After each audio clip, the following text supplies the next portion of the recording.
Hello, good morning. Today Good I'm with morning, Marta. Gianpiero Furfaro from Sotheby's in Sunpeaks. Gianpiero, Hey, how's Marta. Sunpeaks today? Pretty good. It's minus 30 degrees. Lots of snow out there, but really cold. Oh, wow. I've been to Sunpeaks several times. We've met there. It's a lovely little place.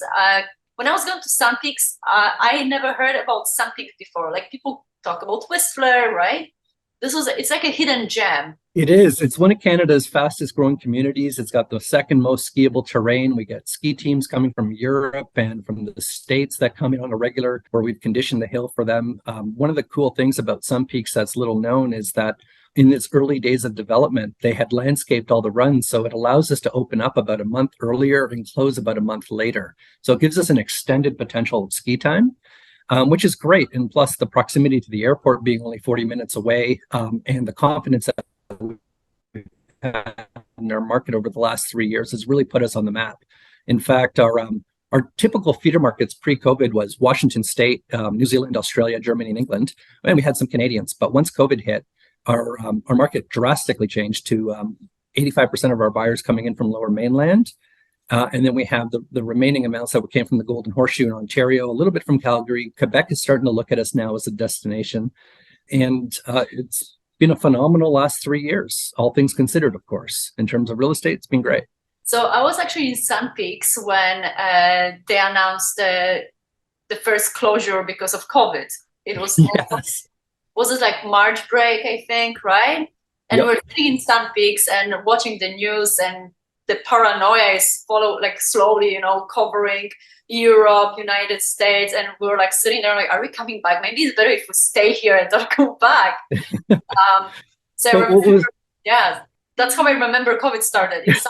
Yeah, I remember that week you were here. It was quite intense. But what was really interesting was that during that time we were deciding whether or not to go out with a project. Nobody knew where the real estate market was going to go. The consensus was that real estate would hold for about a year, let us adapt to the new world, and then at that point, confidence would come back into the marketplace. And what ended up happening were those that were looking to invest in recreational markets because they couldn't travel to Mexico or Hawaii or anywhere else abroad due to the restrictions, and they felt that if there was going to be another restriction somewhere down the road, the way to future-proof their lives and enjoyment is to buy within Canada. And as a result of that, because tourism was at an all-time high from Canadians, they realized on their investment quite quickly. So the first project that we had actually launched was in 2021, or we sold in 2021 February, and that was Altitude. That sold out in a weekend, literally one day.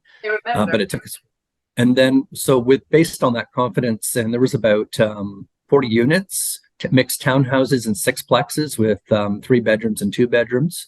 And then, so once we'd sold out on that, we decided to look at another parcel of land, and we ended up developing Powder Heights. We ended up selling that or launching that in 2021 in October.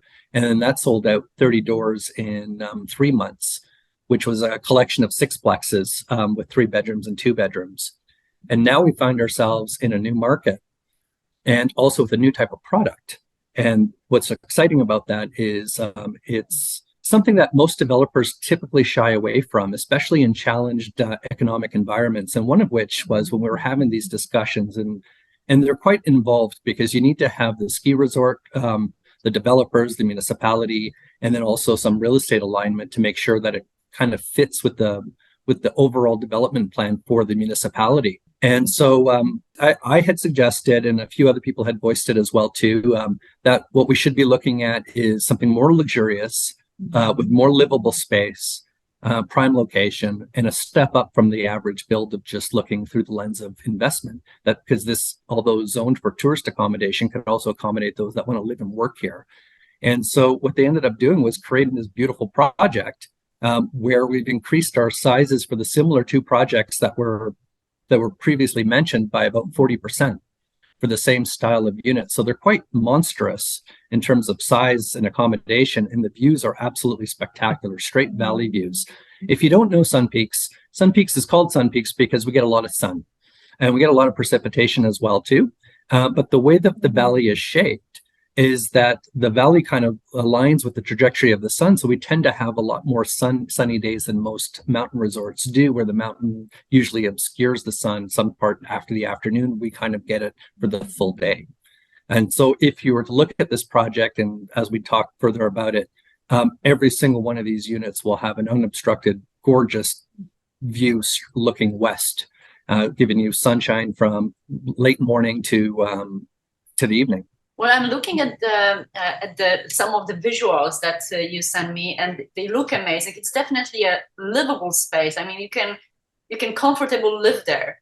And I think that you know, the idea of the developer and your suggestions to create a project that can accommodate a family or people that want to live in sunpeaks, it's definitely great. You know, we Absolutely. were a couple of places in sunpeaks. Those are small, like most of the places that I stayed there were like hotel suites, right? So I am definitely sure you guys will be super successful in this project. I am super excited about that myself. It is. And one of the neat things about it is every time we build a project, there's always room for improvement. Building codes change with improvements, but also the motivation of the developer improves as well too. And every project is a learning lesson from the next. And what you'll find with a lot of older condos, there's some sound transference based on the materials that they use. And with this project, one of the things that had come up was sound isolation. And so I wanted to ask about it, and they had come back to me and said they had actually increased the standard to about the level of soundproofing where it begins. I think it's, don't quote me on the acronym because I'm at a loss for it. It's 60 SPC, I think it is. I'd have to get back to you on what the acronym is, but basically at around 60, 61 is when you start developing soundproofing for like music studios and theater. So it's not soundproof, but it's about as high of a quality as you can get with pre-construction. And when you look at a sixplex, for example, you have 3 units on top of each other, and then you have 3 units to the left of you. So you're not too bothered by boots above you or people talking in the middle of the night. And you'll find that you'll have reasonable and quiet enjoyment. Even in the townhouses of the project, you'll find that there's sound isolation between the interior units. So you don't have the usual sound transference that you would find in an older home when you're walking up and down the stairs. And I think that's one of the key things to quiet enjoyment. But the other thing that I really liked are the upgrades and the finishings. When you start looking at some of the quality work that can be done, a lot of lifestyle had been incorporated into that. You know, we recognize that Sun Peaks is not just a place that you hang your hat and go to work, but it's also a place that you enjoy your lifestyle. And with that comes all the skiing and snowboarding, tobogganing or sledding. And also then there's kayaking in the summertime and mountain bike riding. So you'll find that one of the upgrade packages was actually like for the townhouses is really smart, where you have these accommodations pre-built for biking and winter activities. And then the sixplexes have their own version of it as well too. In fact, one of the other cool upgrades that I really liked was in the 3-bedroom. It's the very top floor of the sixplexes, and they have a little laundry room. I wouldn't call it little. They have a laundry room, and it's not just into a closet, which makes the space a little bit more functional for families as well. And if you get a chance, and I can even do this over a Zoom call with anyone that's interested, we've already taken drone photography of the views.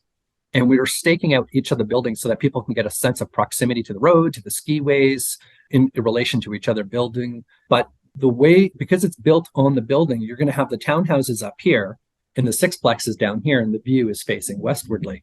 And so on the second floor of the townhouse, you have a view that is over the roof line of the sixplexes.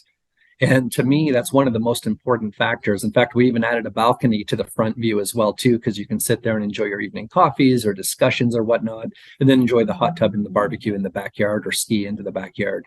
It's quite an exciting project.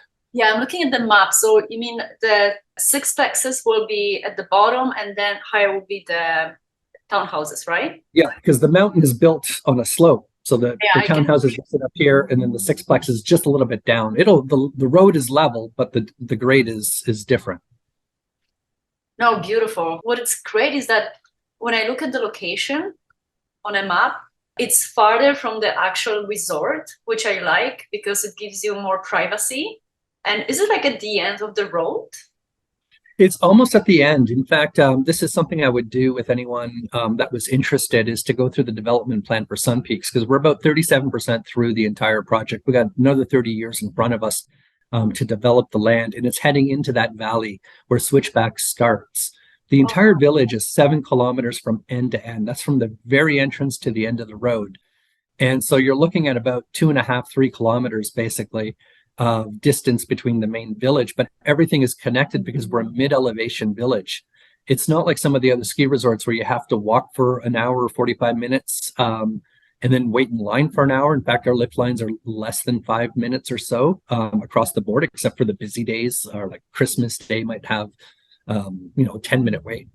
But you'll find that it's not that far away, but it's far enough away that you still enjoy the peace and serenity. You're surrounded by trees, you have the golf course, and those that want that quiet will get it.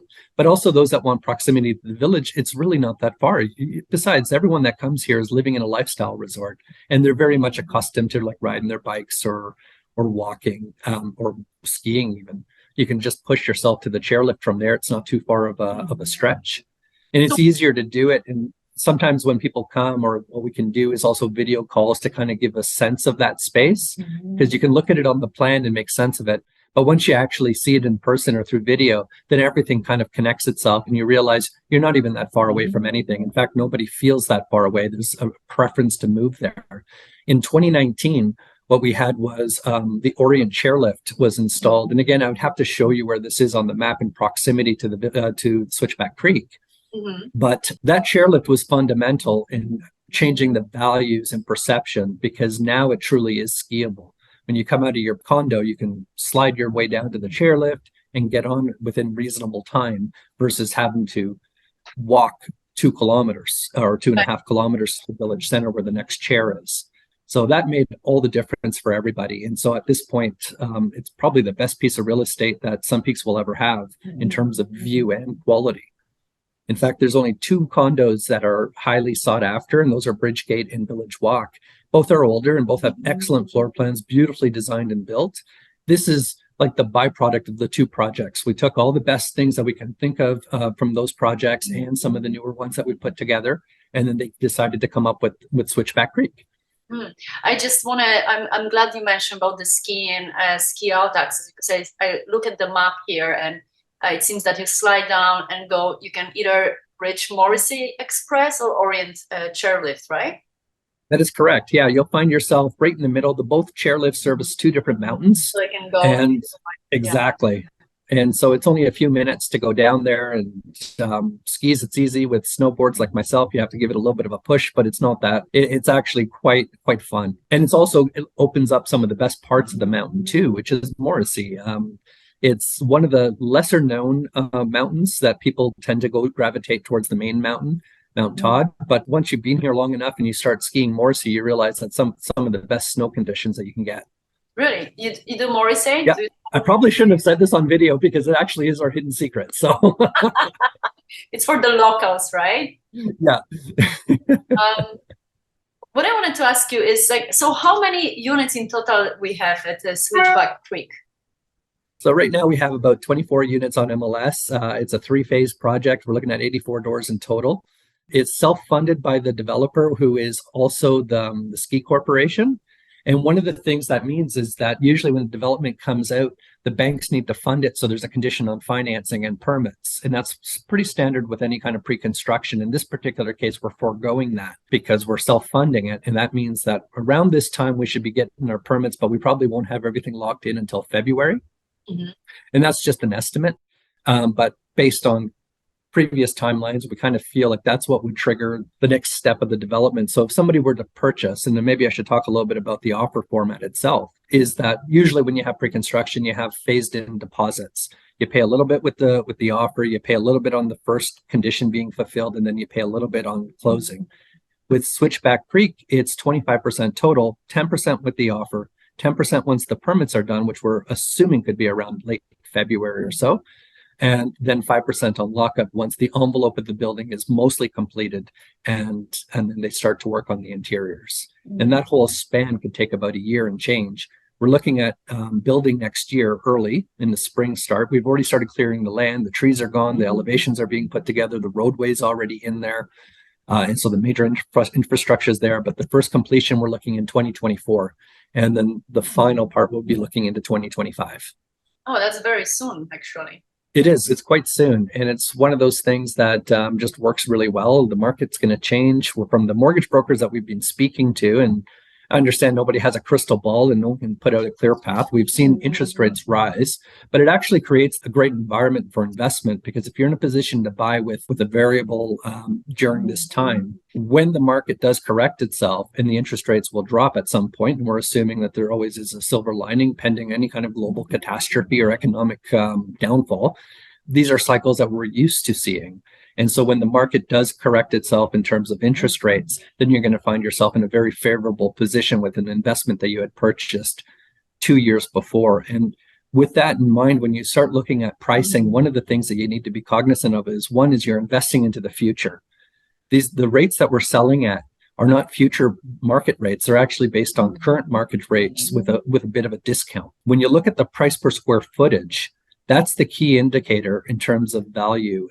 And normally I don't go to price per square foot on condo sales, because really you're buying the finished product. But when you're comparing it to the previous projects, this is where it'll make sense. Powder Heights, which was that second project I had mentioned, it had about 30 some odd doors, 6 plexes. Its price per square foot was roughly about $790. And we're still looking at around 849 square feet for the 2 bedrooms. Similar priced unit is gone up to about $810 a square foot.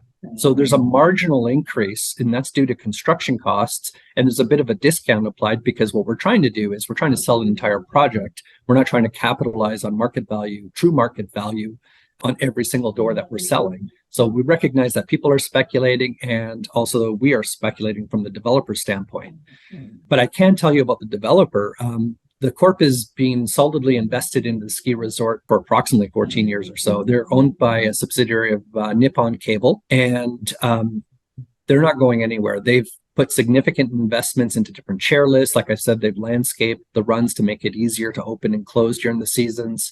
The developer or the builder that they're using is A&T. A&T has had another 14-year or longer, 22-year experience. They're a mid-sized company. And they are tried, tested, and true. They know how to build on the mountain. They know the type of product that will absorb quickly. And they have an idea of how to manage all the trades and logistics, which is a lot harder than it sounds. Than when you're building in an urban market, you have different challenges. But on a ski resort, you have the municipal challenges. Plus, you have the design guidelines, which need to be approved by first the municipality and then the ski resort. But then you also have weather. So there's a lot of moving pieces, and you need someone that has the skill and expertise to be able to deploy. And we had tacked this from every angle, ensuring that every single customer that buys gets exactly what they thought they were going to get.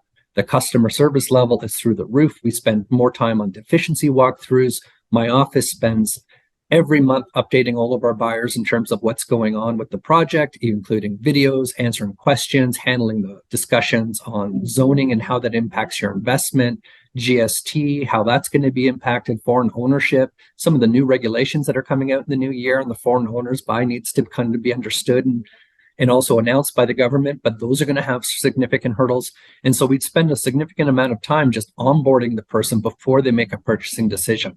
We don't want people buying on a rush like purchase just blindly. We want them to know everything that there is to know about buying in a ski resort, how they're going to utilize it, if they're going to utilize it for investment or for themselves, and then be able to get them to the point where they place the offer. And then for anyone that doesn't know anything about pre-construction in British Columbia, we do things a little bit differently than Ontario, but the principles are relatively the same. And so we have a 7-day rescission period once an offer has been accepted. And that means that even if you do buy into the project, and we've spent the last month qualifying and making sure all the ducks are in a row, you still have a safety mechanism that after you've purchased, if for whatever reason you need to cancel without penalty, you can do so within that 7 days of acceptance. Okay, so it's like a 7 days cool-off period, right?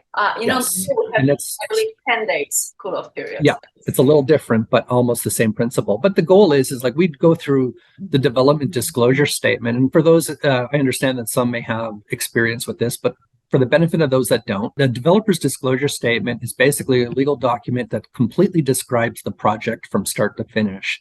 So not only does it include an example of what an offer looks like, it tells you who the key principals are of the developer and the building are, or the builders are. It talks about the site plan, and it talks about the material aspects of the purchase at every level. So it's about 244 pages that we actually like to go through in great detail with our buyers before they actually purchase, and then give them a chance to discuss it with their lawyer for a legal perspective. And then they find that at that point that they place the offer, we haven't had many people, if any, actually pull out of the offer after they've accepted it, because at that point they realize this is the right move for them. But they still have that option. It's part of statute. So what would you say? What is the difference between buying a pre-construction project in urban area versus buying a pre-construction project in destination place like Sunpeaks Resort? So, that's an amazing question, because, most people when they're buying a ski resort, and assuming that they're not coming to live, now we're talking about people that are looking for secondary investment properties. The difference is that there's rental covenants that are on title. If you purchase, and depending on the condo, but in Switchback Creek, there's a rental covenant that says that if you're not going to be utilizing your space, that you have it available for rent through a bona fide rental pool. So that could be VRBO, a property management company, someone local to Sunpeaks that's running it for you, and then you can rent it. Now you can set the rates, you can set the frequency and whatnot, but the goal of which is we don't want to have vacant homes here, because we're a tourist destination and we rely on those tourism and on those beds. And a good example where this could be a problem, let's say, is right now, the temperament is that we're not going to be doing the Winter Olympics. However, there's still open discussion, and we still may end up with the Olympics, and we probably won't know until early next year. It would be fantastic. So if the Olympics, it would be amazing. So that would be for 2023. We wouldn't get all of it. We would get some of the big slope style stuff and the slalom races on 2 different mountains. But the amount of people that would be coming to see the event, not only the athletes and the media and all the executives, etc., dignitaries, but it's also the tourism. And so the hotels are going to fill up relatively quickly. And if we have, let's say, 30% of our beds are unutilized, then it becomes a problem for the ski resort. But those are the what if disaster scenarios. And the reality is people that are buying secondary homes do want to rent it out. And that's one of the motivating factors for having a secondary home, is to make income and enjoy your secondary home whenever you can. It's for your stay, for your place, literally. That's right. So because we're tourist operated, then you have to start looking at, okay, well, what do my returns look like? See, if you were living in a major city, like whether it's Toronto or even Vancouver or whatnot, you buy a pre-construction condo, you move in, you rent it out long-term, or maybe you do your short-term rentals, depending on the strata, depending on the bylaws, and et cetera, et cetera. But here, the thing is you have very seasonal tourism. We're 2-season resorts. We have a very strong summer and a very strong winter. Our mountain biking is absolutely through the roof. We put another $1.2 million last year in opening up new trails. And that's been extremely well received. Crankworks comes in the summertime. We have music festivals left, right, and center, activities and workshops for kids. We have a massive art collection, of artist collaborative that has workshops with various types of art. So in the summertime, between the markets and everything else I've just said, we're very active. And in the wintertime, it's predominantly winter-based activities. But then when you're looking at your total cost of return, you have to remember there's property management costs involved, which are different than the kind of property managements that you would have maybe in urban centers, because we are seasonal. So that means the rates would be a little bit higher.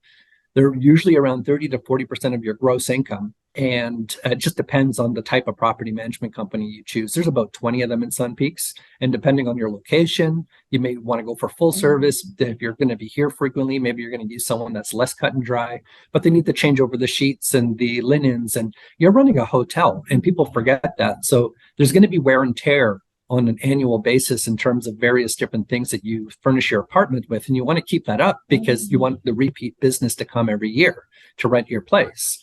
And then you'll be buying things like a hot tub. There's people that just don't feel like hot tubs are necessary, but from a rental perspective, you want to have it because that's one of the demanding things that tenants look for.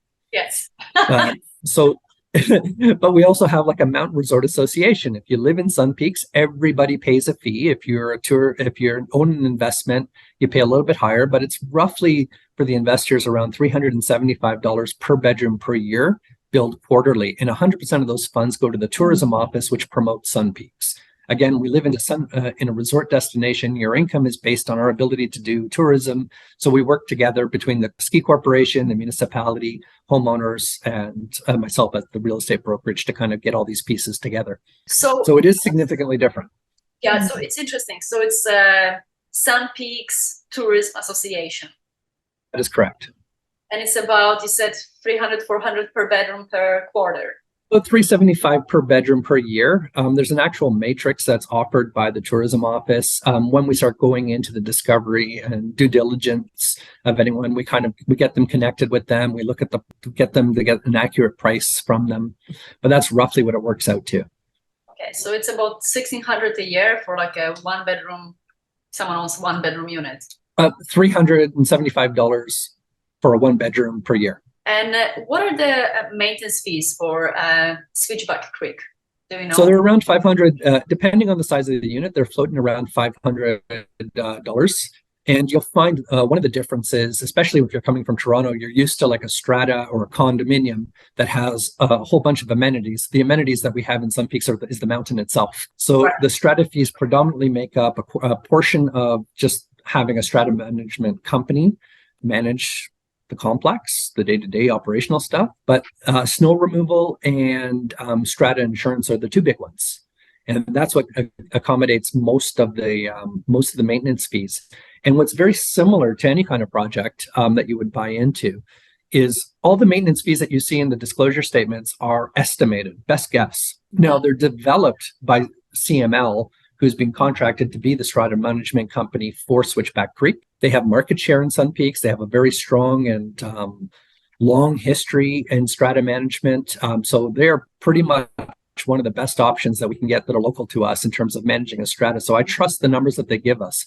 So, but with any development, what happens is you need to build up what's called a contingency reserve. And that needs to be 20% of your operating budget. And part of that operating budget is snow removal and strata insurance, plus the operational costs.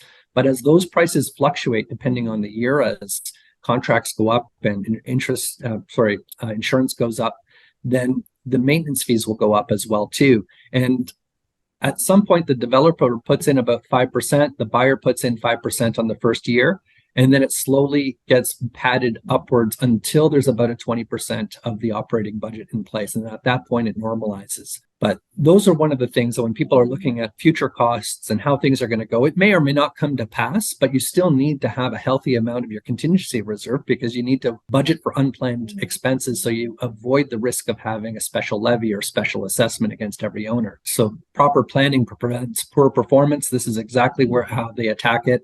And it's in the disclosure. It's something that we discuss, and then as time moves on, it adjusts. No, that makes sense. Absolutely. If someone is interested to purchase in Sun Peaks, can you remind me the deposits? Like, do you guys operate on like a regular deposit structure? You mentioned that, right? We do. Yeah. It's 10% with the offer, 10% on the first amendment to the disclosure, which will be when the permits have been ratified. Okay. And then 5% on lockup. Okay, so 25% in total? In total, yes. Okay, so if someone is interested in Sun Peaks, they need to contact you, Gianpiero Furfaro. Yes. We'll just share here on a video and in a text. And Gianpiero, what are your plans for this Christmas and New Year's Eve? Are you going to snowboard? I'm hoping to. It's quite the busy time of year for us. We find that the appraise can get kind of crazy, and we're basically working. Our office is open 7 days a week from 9 to 5. So we find ourselves more attached to the desk than snowboarding. But I do hope to get a few runs in, and going to spend some time with family over the next few days and then enjoy New Year's. And actually, it's going to be the first time that I'm going to see the activity as it was pre-COVID, because I've been here for 3 years at this point and seen a very different outlook, which has been great. But since things have normalized, the activities and festivities have been amazing. Yes, it will be interesting to see. I can't wait to go back to Sun Peaks to see the Sun Peaks in like full kind of festivity winter spirit. Because again, the last few years when we were going to Sun Peaks, we saw Sun Peaks only through the mask, as I can say. Over the perspective of COVID. Actually, I remember the first time when they started shutting everything. One day we went to ski, and all of a sudden, from a place where there was like no lineups, we're just going through, there were those huge lineups, and we were wondering what happened. Well, guess what? They just shut down Whistler at that time, so everyone from Whistler was driving to Sun Peaks, right? Yeah, we were the last resort to close. You were the last resort that closed, yes. Yeah. Amazing. I love Sun Peaks. I have amazing memories. If anyone is going to visit Sun Peaks, Gianpiero is managing a Sotheby's office right in the village of Sun Peaks. You guys have a very nice office right downtown Sun Peaks on the main. Yep. Downtown. Yeah. So, Right in the village, right beside the wine store and the pub. It's very hard to miss us. exactly. You'll ski right by us. You have to come and say hello to Gianpiero. Absolutely. Well, thank you, Marta. So much. Thank you. And I'm looking forward to seeing you soon on a hill. Maybe we'll have an opportunity to snowboard again. Looking forward to it. Yeah, and we'll chat more about Switchback. It's a very exciting project. I'm looking forward to see how it will develop. Absolutely. I'll send you an email with all the details and particulars, plus the disclosure statements. And like I said, for anyone that's interested, it'd be helpful to first review that information, and then we could set up an online meeting. And then through a video call, I can go through all the documentation and planning and further discussions. Excellent. Thank you so much. Okay. Thank you. Take care. Bye. Bye.